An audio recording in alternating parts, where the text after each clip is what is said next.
রেলগাড়ির কামরায় হঠাৎ দেখা, ভাবিনি সম্ভব হবে কোনোদিন। আগে ওকে বারবার দেখেছি লাল রঙের শাড়িতে, ডালিম ফুলের মতো রাঙা।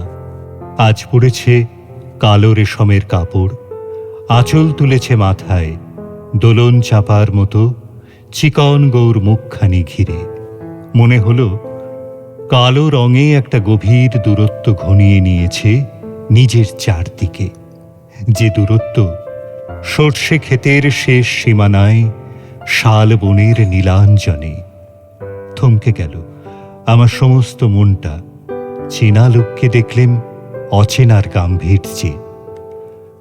হঠাৎ খবরের কাগজ ফেলে দিয়ে আমাকে করলে নমস্কার।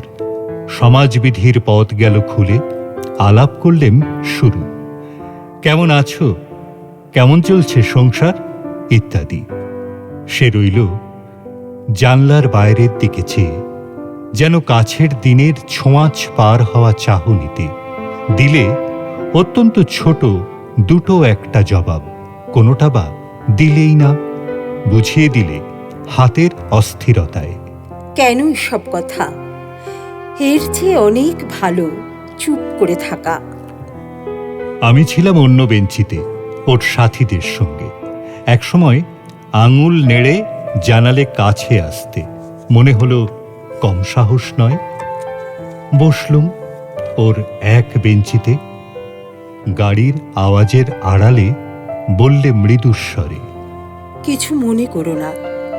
সময় কোথা সময় নষ্ট করবার?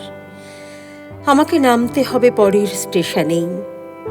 দূরে যাবে তুমি, দেখা হবে না আর কোনোদিনই।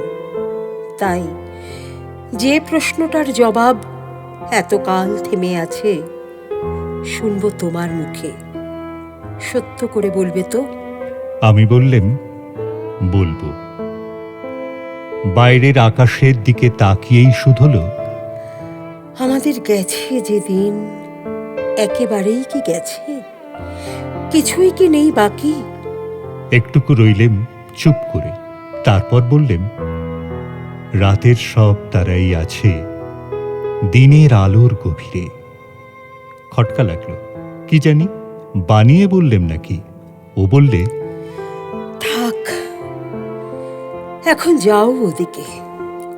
সবাই নেমে গেল পরের স্টেশনে, আমি চললেম একা।